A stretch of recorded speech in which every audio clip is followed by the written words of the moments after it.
Hallo und herzlich willkommen in der Klemmbausteinwelt. Den TEE bzw. die beiden Triebköpfe vom TEE, die sollen heute das Thema sein. Und wie die sich bauen lassen, das will ich euch gerne zeigen.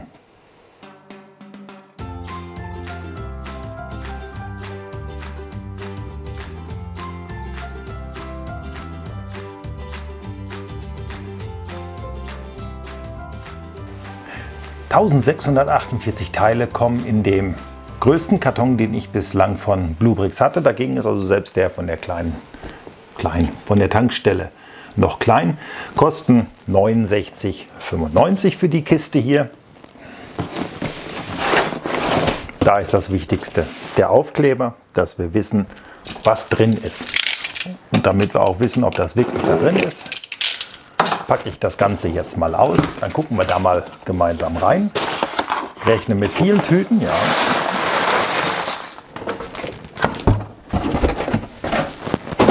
Weg damit, brauchen wir nicht mehr. So, viele Tüten. Ich hoffe, das Gewaschel, das funktioniert jetzt alles. Bauschrittsortierung, brauchen wir nicht drüber reden, haben wir natürlich keine. Was haben wir hier? Teile, die im Grunde genommen alle in den gleichen Farben sind.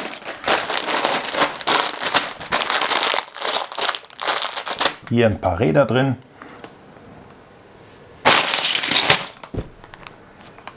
Hier sind sie. Transklierteile. Auf die bin ich ja immer am meisten gespannt, obwohl da muss man ja ganz klar sagen, da hat sich vieles getan. Dieses extrem verkratzte, was uns da am Anfang zugemutet wurde, und das muss man wirklich so sagen, es wurde uns zugemutet, dass wir mit stark verkratzten Transklierteilen unsere Sets gebaut haben. Das hat sich wirklich normalisiert in der letzten Zeit. Also es ist einiges erkennbar. Und damit man das große Ganze hier erkennt, ich hau das schnell auf meine Teller und dann gucken wir noch mal drüber.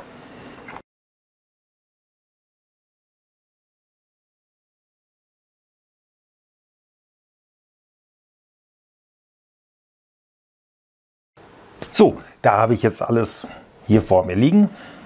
Ich habe, wo habe ich sie hingetan? Ach hier. Ich habe hier die größten Transklierteile im Grunde genommen, die dann später vorne die Scheibe vom Triebwagen herstellen. Tipptopp. Wirklich tipptopp. Hier hat es einen minimal kleinen Kratzer. Das können wir als Steinschlag laufen lassen. Auch hier die großen Fenster. Das ist alles wunderbar. Was mir sofort aufgefallen ist, wir bauen hier einen Zug bzw. zwei Triebwagen. Wir haben hier ganz viele Plates, aber jetzt nicht die große Platte, die wir normalerweise bei einer Lok gewohnt sind. Das wird hier alles aus Platten gemacht. Also ich bin wahnsinnig gespannt. Ich kenne ja auch nur die Bilder, wie die meisten von euch. Bei den Bildern war mir gleich klar, super, das ist ein TEE. Ich kann mich dunkel an den TEE erinnern. Er ist bei uns in Hamm nicht ganz so oft präsent gewesen, zumindest nicht auf dem Nebengleis, an dem ich gewohnt habe. In Hamm selber ist er auf dem Bahnhof gewesen, daher kenne ich ihn auch lange. Und leider ist er von der Bildfläche verschwunden. Hat sich immer schön gemacht. Ich bin froh, wenn ich ihn dann hier bei mir auch willkommen heißen kann. Mit der Fahrerei, ich bin noch nicht ganz so weit und es fehlen ja auch noch 2 Waggons für den TEE. Sobald das alles fertig ist, verspreche ich, wir lassen ihn fahren. Und es wird nicht so wie beim Rheingold sein. Ich habe dann nochmal investiert und habe mir noch einen weiteren zweiten 9-Volt-Motor besuchen tue ich ihn dann regelmäßig, wenn ich hier unten bin. Das ist soweit auch korrekt besorgt. Und ich hoffe, dass dann 2 Motoren ausreichend sind, um auf 9 Volt dann auch mal, ich glaube, bis zu 1,80 Meter wird der TEE, wenn er fertig ist. Also er wird dann definitiv den Rheingold, ihr seht ihn ja hinter mir, steht er, wird er dann übertrumpfen. Ich denke mal, gleistechnisch kommt der TEE dann erstmal, ich gucke jetzt hier mal gerade selber in die Kamera, werde ich ihn dann darunter stellen. Farblich wird das ganz gut zusammenpassen. Und dann schauen wir mal, welcher davon länger ist. So, jetzt schauen wir erstmal, wie das Ganze hier zusammengebaut wird. Ich gehe mal davon aus, ich kann beide gleichzeitig bauen, sodass das Video dann auch nur halb so lang wird. Hier, das ist clever, he? Und es sollte ja immer das Gleiche sein. Deswegen gar nicht lange rumgequatscht. Ich räume hier noch meinen Plastikmüll weg und dann geht das hier endlich los.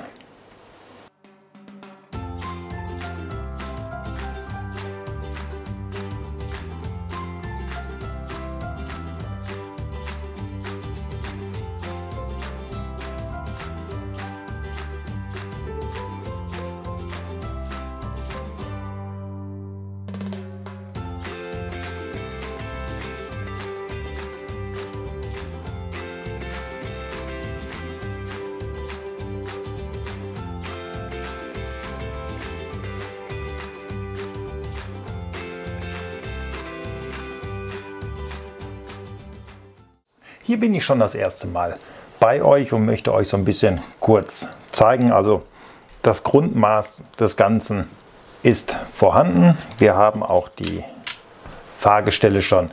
Die Bluebricks gewohnt, aus meiner Sicht viel zu früh an das Modell bringt, weil es rollt dann alles nur über den Tisch. Beim Rollen, ihr hört das hier, das geht recht ruhig vonstatten, was schon wirklich schön ist, weil jeder, der zum Beispiel die V100 aus der ersten Generation hat, ich komme da jetzt mal dran, da können wir mal einen Vergleich ziehen. So, du gehst mal weg. Das hier sind also das ist jetzt mal gucken, ob das aufs... Ich hoffe, ihr hört das. Also das quietscht ordentlich. Das ist mittlerweile nicht mehr der Fall. Da scheint sich also einiges getan zu haben. Ich möchte das Ganze hier natürlich, wie sich das gehört, nicht wieder direkt auf die Schiene zurück. So. Also man hört, glaube ich, was das für ein Krach ist. Hier ist das Ganze wirklich schön ruhig. Ich mache mir da einmal diese blauen 2x4 Steine drunter, 2 Lagen, reicht immer. Das Grundgerüst, das ist gleich so das nächste. Ich nehme jetzt mal meine hier weg. So. Jetzt soll ja hier dann das Fahrgestell schon drauf. Ihr seht aber jetzt sofort, was hier passiert. Das hält jetzt aktuell alles nur auf 2 Noppen. Also dieser ganze vordere Bereich auf 2 Noppen. Das kann nicht wirklich halten. Also wenn ich mir jetzt vorstelle, hier soll ich drauf bauen. Nein, das ist alles noch gar nicht wirklich vernünftig zusammen hier. Ich gehe davon aus, dass es jetzt im Bereich des eigentlichen Aufbaus, dass es dann besser wird. Aber so aktuell würde das hier wohl nur eine Quälerei, fällt ewig auseinander, weil das alles noch viel zu fragil ist bis hierhin. Wenn das jetzt also nicht besser wäre oder würde, wäre das natürlich wahnsinnig ärgerlich. Die Klemmkraft bis hierhin gewohnt, ausreichend.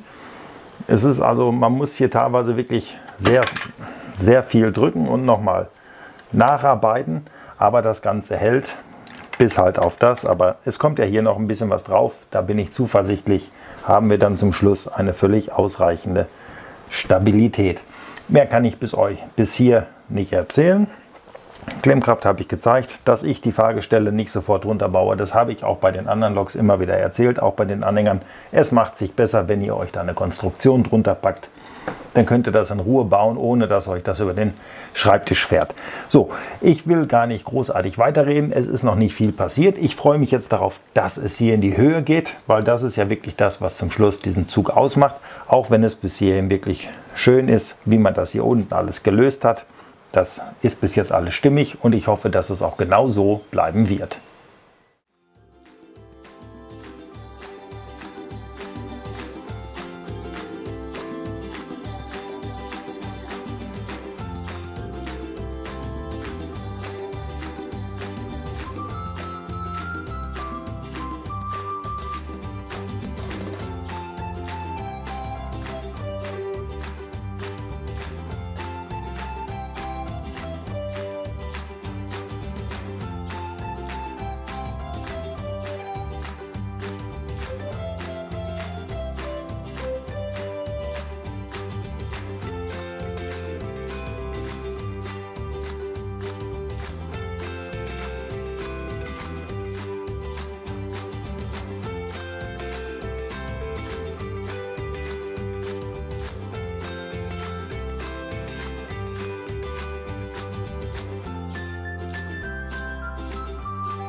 Bauschritt 73 und bis hierhin wahnsinnig viel Freude. Ich möchte euch gerne mal so ein bisschen was zeigen, deswegen habe ich das Bauen mal unterbrochen. Ich nehme jetzt erstmal den, weil der ist so ein bisschen weiter fortgeschritten. Das mit dem Blau, das hatte ich euch erzählt. Kritik möchte ich insofern üben, weil irgendwann hatte ich mal angefangen, mich an die blauen Steine bei Bluebrix zu gewöhnen. Hier vorne, da wäre Platz gewesen, da hätte man mal verschwinden lassen können. Da hätten wir unseren blauen Stein wieder gehabt. Die Bauweise bis hierhin, robust. Wirklich robust. Hier wird mit Verbund gearbeitet.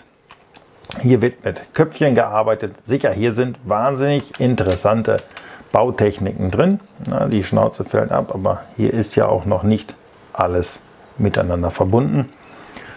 Selbst wenn ich das hier so von der Seite zeige, ich zeige es auch mal von vorne, also bis hierhin, es ist noch nicht alles vollständig, aber es fängt an zu halten. Hier hinten ist und bleibt es nach wie vor noch ein bisschen kippelig. Es hält jetzt alles mittlerweile auf 5 Noppen, nicht mehr auf 2, auf 5 Noppen und nicht nur noch auf 2, also auf doppelt, auf 10, so, jetzt haben wir das.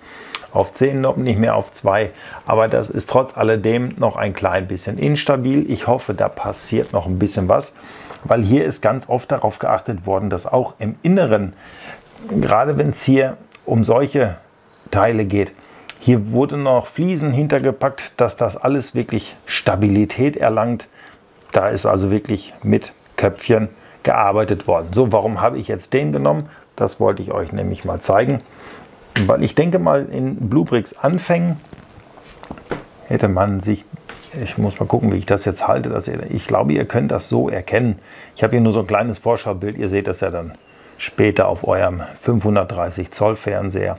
Da erkennt ihr das dann bestimmt, dass also wirklich hier drin, trotz einer recht ungewöhnlichen Bauweise, auch da wieder für Stabilität gesorgt wird, so dass wir wirklich sagen, wir legen hier zwar Fliese auf Fliese, aber es wird von hinten alles ineinander gesteckt.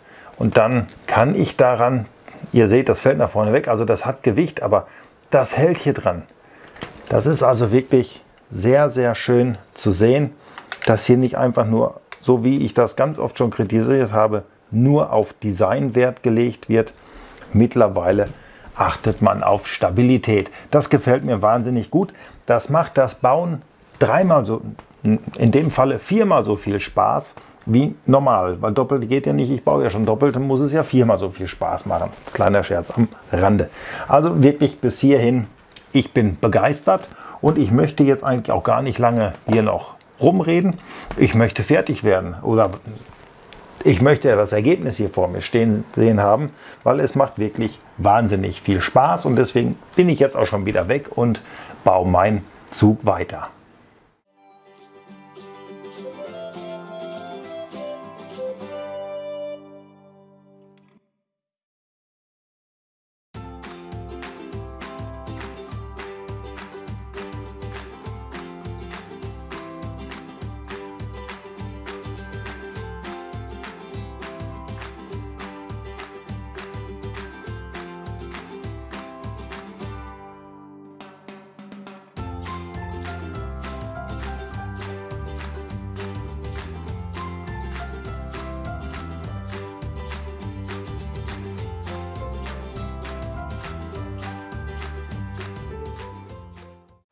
...95 Bauschritte bis hierhin, wenn man es genau nimmt, sogar 190, weil wir ja alles zusammenbauen. Doppelt bauen, nicht zusammenbauen. Wir bauen es gerade so ein bisschen irgendwie zusammen. Aber gut, man baut es doppelt. Es ist bis hierhin alles recht stabil. Ich kann damit momentan noch ein bisschen vorsichtig, weil es ist ja noch nicht alles erledigt, aber schon ganz gut rumhantieren. Warum bin ich hier? Ich möchte euch so ein bisschen was zeigen, bevor ich das Dach jetzt zumache. Ich gebe es zu, es sieht hier hinten alles noch ein bisschen lustig aus. Es ist auch wirklich gerade erst im Bauschritt 94 Stabilität reingekommen. Bis dahin habe ich mich hier hinten oft gefragt, kann das gut gehen? Das ist wahnsinnig wackelig. Jetzt kann ich sagen, ja, das geht gut. Bis jetzt oder ab jetzt ist hier dann doch schon einiges an Stabilität reingekommen. Ich habe natürlich immer noch meine blauen Steinchen hier drunter, Einfach nur, damit ich hier vernünftig arbeiten kann. Aber die ersten Dachelemente haben hier wirklich Stabilität reingebracht.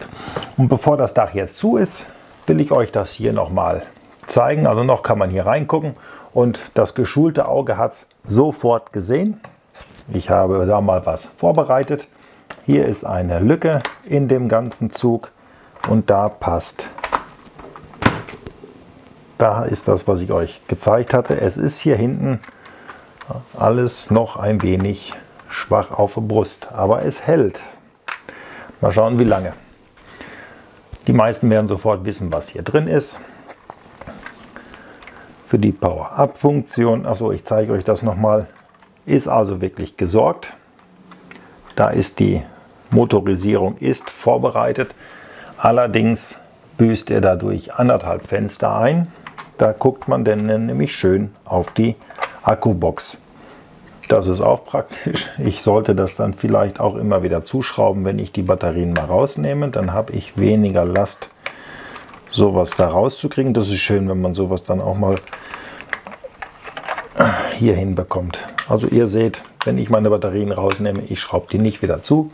Und auch hier passt die Box rein, so dass ihr da wirklich getrost auch mal den ein oder anderen Waggon mehr dazwischen packen könnt. Ihr habt beide Triebwagen später die Möglichkeit, Antriebe reinzusetzen. Wo ist er? Da ist er. Wir haben ja auch einen Stuhl für den Zugführer. Und ihr seht, eine Minifigur passt hinein. Falls dann also irgendwann mal was ist, haben wir hier auch gleich die richtige Figur sitzen. Der kann dann auch noch gleich das Bord-WC reinigen. So, mehr kann ich hier nicht sagen. Ich kann es gerne noch mal von vorne zeigen. Das Schöne bei dem Modell ist, ich kann es euch ja von beiden Seiten gleichzeitig zeigen. Seht das mal von vorne und von hinten, von rechts und von links. So, ich würde sagen, es geht jetzt hier weiter mit dem Bauen. Die Dachkonstruktion will gemacht werden. Auf die bin ich wirklich gespannt, wie das hier mit dieser flüssigen Form dann auch später entsteht. Und wie die Dachkonstruktion allgemein ist, weil bei den Waggons immer, wenn sie in Silber und diesem Rund gewesen ist, hat mir das ganz gut gefallen, wie das gelöst wurde. Und deswegen erzähle ich jetzt mal gar nicht mehr großartig weiter, sondern fange an, das Dach zu bauen.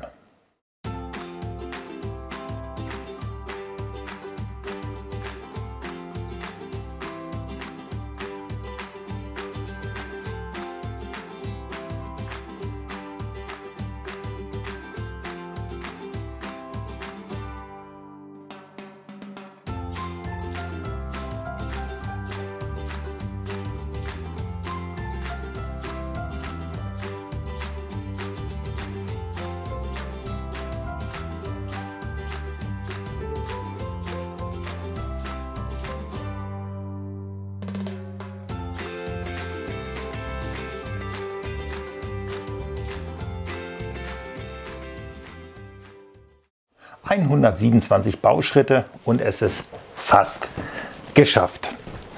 Was soll ich großartig zeigen? Das meiste habe ich euch gezeigt. Mein großes Problem bei diesem Zug, das ist das Heck.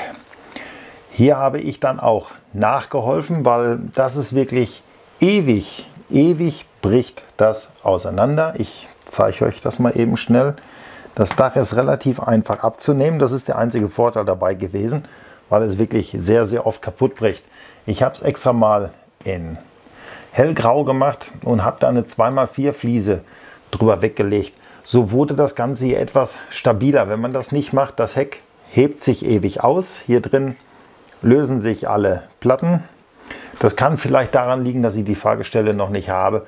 Bezweifle ich aber so ein bisschen. Hier wäre es schön gewesen, wenn uns Bluebricks da noch zwei Platten 2x6 mit dabei gelegt hätte. Die hätte man schön hier reingedrückt. Die hätten keinen gestört und wir hätten hier nochmal wirklich eine extreme Versteifung gehabt. Mit meinen 2x4, das funktioniert auch. Hier habe ich sie sogar dann in dunkelgrau nehmen können, damit das gepasst hat. Hier seht ihr schon einen, den habe ich zugemacht. Den habe ich noch ein bisschen offen, dann konnte ich euch das jetzt nochmal zeigen. Was ich ein bisschen lustig finde, ich schimpfe ja ganz gerne darüber, dass ich der Meinung bin, dass wir hier teilweise zu viele Teile bekommen. Man kann jetzt munkeln, dass man sagt, so, das geht, um den Teilepreis nach oben zu ziehen oder die Sets besser verkaufen zu können, legen wir einfach mehr Teile mit dabei. Kann man drüber spekulieren. Vielleicht kommt es auch so hin. Ich schimpfe oft genug darüber, dass wir hier mit 1x2 und 1x1 Stein abgefüttert werden, wo man auch mal ein 1x4 hätte nehmen können.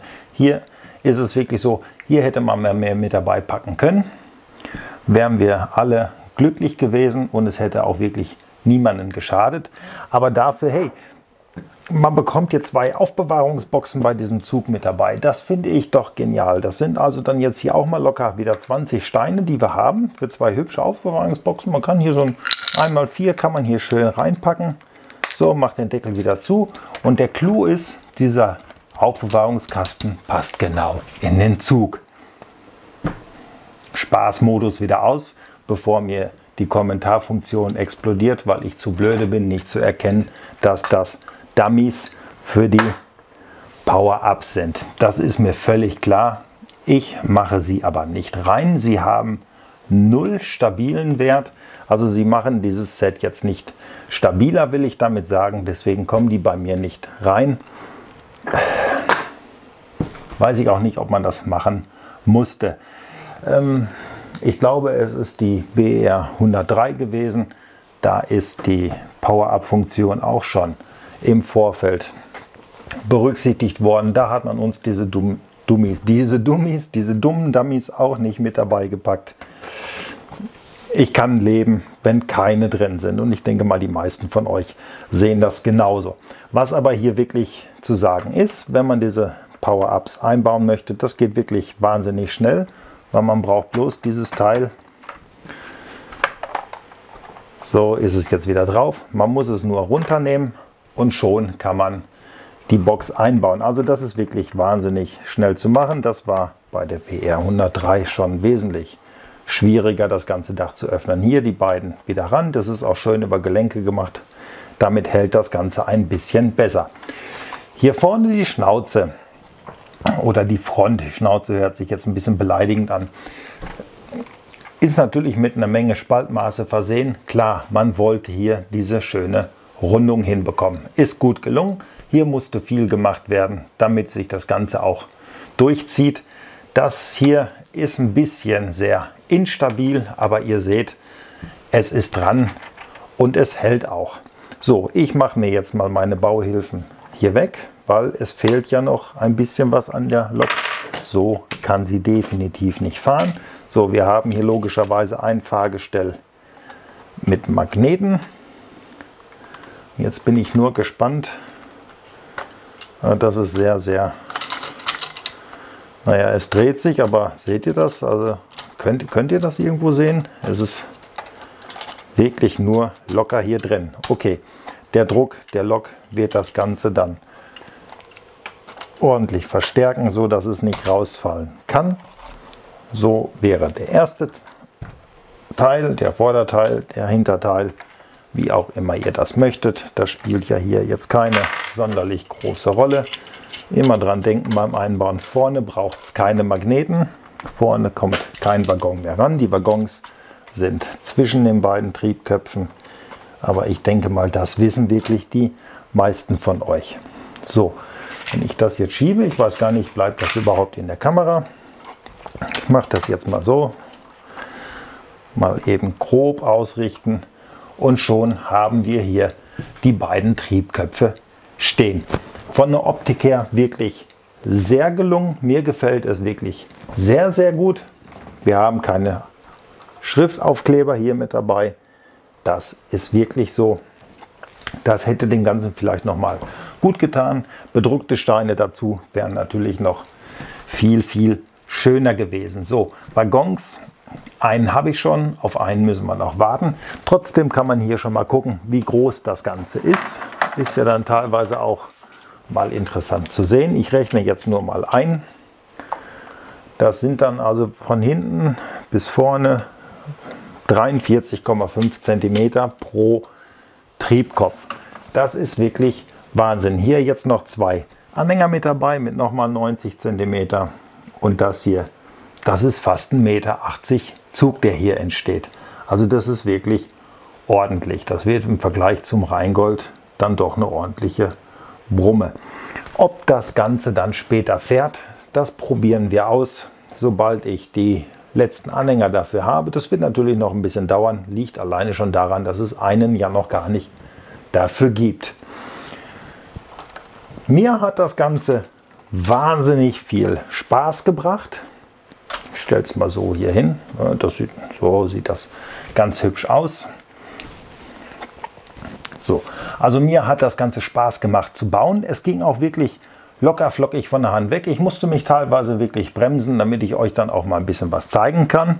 Es ist wahnsinnig viel an Teilen übrig geblieben. Ich mache das mal alles hier auf den Teller, dann könnt ihr das auch sehen. Also das ist wirklich erschreckend. Ich habe zweimal in die Bauanleitung geguckt, aber ich habe wirklich nichts vergessen. Wenn ich jetzt die beiden Dummies noch mit dabei rechne, die ja so gesehen auch aus meiner Sicht Teile sind, die übrig bleiben, weil ich brauche sie wirklich nicht. Also ich kriege den Teller hier wirklich fast voll. Sollte vielleicht doch noch ein Anhänger sein, wenn ich mir das angucke, was hier an Teile übrig geblieben ist. Hat man uns nur vergessen, die Bauanleitung mit dabei zu geben. So, hier ist auch noch was drin.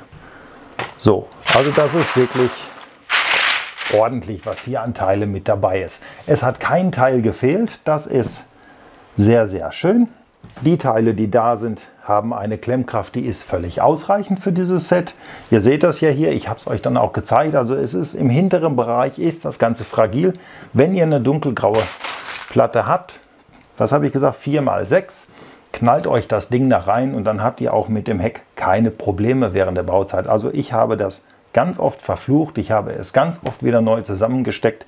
Zum Schluss, wenn man diese Dachkonstruktion fertig hat, dann lässt es sich auch recht leicht abnehmen, damit man alles nochmal nachdrücken kann. Dennoch nervt das Ganze.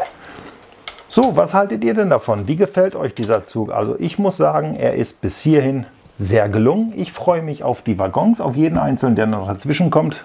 Ich hole mir von jedem Typ natürlich nur einen, weil ihr wisst das, ich bin nicht der große Eisenbahner, der hier die Riesenanlage stehen hat, wo er dann sagt, ich möchte hier 3 Meter Zug fahren sehen. Weil wenn ich das umrechne, dann möchte ich ja schon mindestens zwischen den Kurven 10 Meter gerade liegen haben, damit der Zug dann auch irgendwo wirkt. Und das sprengt meine Platzverhältnisse kolossal. Ich bin glücklich, wenn ich von jedem einen da reinbekomme ins Regal. Auch dann ist das da oben schon voll und alles ist gut. Was haltet ihr davon? Ist das wirklich was für euch? Würdet ihr vielleicht sogar noch was verändern wollen? Schreibt es mir unten in die Kommentare rein. Ihr wisst, ich lese diese Kommentare. Ich schaffe es nicht immer alle zu beantworten. Ja, das ist völlig richtig. Aber lesen tue ich sie alle. Fest versprochen. So, ich kann für heute eigentlich nichts anderes sagen, außer dass es schön ist, dass ihr mir zugeschaut habt. Ich wünsche euch bis zu meinem nächsten Video eine wahnsinnig gute Zeit. Bleibt bitte gesund. Habt ihr ein Abo, dann ist das wahnsinnig schön. Habt ihr kein Abo, dann macht es doch einfach. Das tut keinem weh und mir freut es. Das mit dem Daumen hoch, wenn es euch gefallen hat. Das habe ich, glaube ich, mittlerweile auch schon ganz, ganz oft mal erzählt. Wenn es euch nicht gefallen hat, natürlich dann auch den Daumen runter. Schreibt es mir mal kurz unten rein. Was hat euch denn nicht gefallen? Kann ich es vielleicht abschalten? Ich denke mal, das dürfte es gewesen sein. Ich habe wirklich nichts vergessen, hoffe ich. Ansonsten vielen Dank fürs Zuschauen und euch noch einen schönen Tag.